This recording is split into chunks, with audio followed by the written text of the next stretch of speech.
kita berjalan. Kasusnya kita update terus, teman-teman juga ada yang libur, tapi tetap kita cari bukti-bukti bagaimana nanti memperjuangkan nasib dia. Kemudian juga Pilpres berjalan, tentunya kita juga ya memperhatikanlah bagaimana perkembangannya. Saya selalu mengandalkan Tuhan dalam hidup saya. Ya, karena saya merasakan kalau Tuhan nggak nolong nggak bisa semuanya. Apalagi dalam kasus Jessica. Saya betul-betul tiap hari, pagi, malam berdoa terus. Karena saya bilang, wah Tuhan, gak mungkin saya bisa bela Jessica ini berhasil kalau Tuhan nggak tolong. Seperti saya bilang kan, temboknya terlalu besar. Keikutan saya kan terbatas. Yang kita hadapi tembok besar. Jadi kalau bukan Tuhan, ya siapa? Nah, itu pun sekarang ini saya selalu berdoa, kenapa ya Tuhan belum bicara nih ya. Nah dulu 7 tahun yang lalu kasusnya seperti itu. Kita sudah jalani terus berjuang, tiba-tiba ada Netflix. Setelah ada Netflix, terus masyarakat netizen mulai ikut membantu. Nah saya merasakan wah, kelihatannya Tuhan sudah mulai buka pintu nih. Nah kalau Tuhan sudah mulai pintu, maka saya harus mengetuk terus lagi pintu itu supaya tetap terbuka dan lebih lebar gitu. Nah itulah harapan kita sekarang ini. Iya, jadi dengan adanya dukungan dari beberapa lawyer itu, kita merasakan sekarang ini bahwa semakin banyak energi yang tambahkan, sehingga ketika kita mengumpulkan bukti-bukti, banyak bantuan-bantuan dari teman-teman. Nah seperti laporan kita ke KY yang kemarin itu, ya, kita kan melaporkan hakim kan. Nah ternyata sudah ditanggapi. Ya, kita pun sudah diundang oleh KY. Ya, kita sudah diundang KY dan tim kita sudah memberikan penjelasan dan harapan kita ya mudah-mudahan akan ada sanksi yang diberikan pada hakimnya. Ya, itu. Nah, menurut informasi dari KY kepada tim saya, dulu kan waktu kasusnya 7 tahun yang lalu, katanya kan, faktanya kan kita pernah melapor hakim tersebut. Kemudian karena berbagai pertimbangan, laporan itu kita cabut.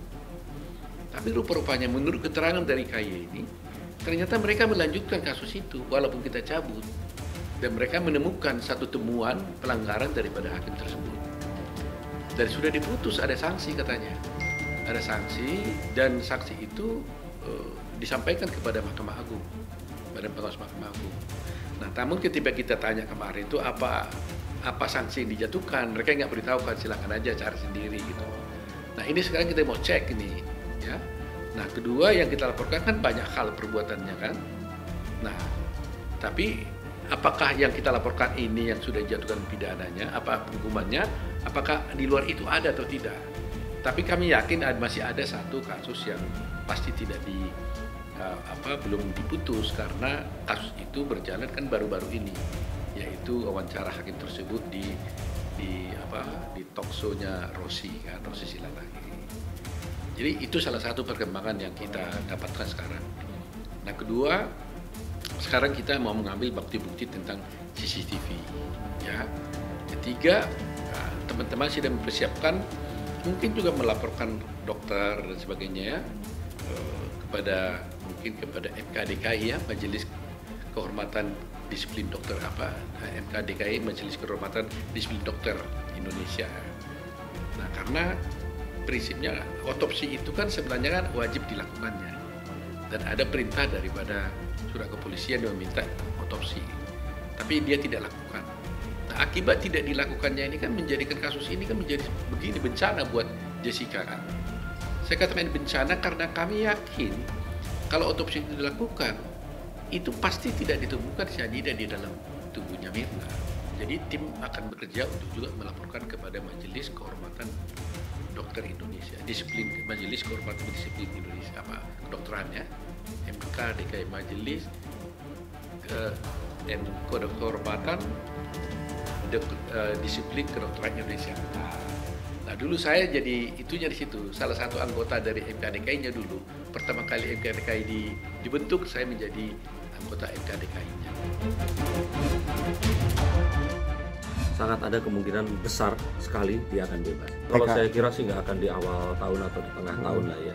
Ini semua akan mungkin terjadi itu di kuartal ketiga 2024, di mana sangat bisa kemungkinan Jessica Wongso ini dibebaskan. Karena kalau menurut saya sih, selain justice yang memang ada di dunia hukum di ruang sidang, ada sepertinya apa ya, kalau saya citizen ini ya, trial ya, sebuah anggapan di masyarakat, satu sidang yang akan dilakukan oleh masyarakat dan netizen, di mana seakan-akan sekarang ini netizen itu lebih mengira bahwa Jessica itu tidak bersalah.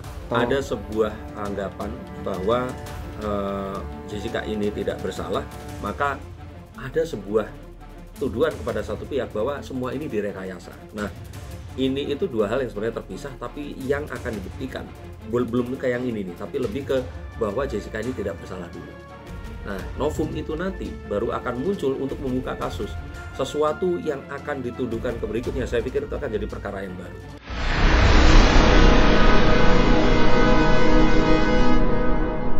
Jadi jangan lupa untuk subscribe Cumi Cumi. Ditekan ya tombol lonceng merahnya.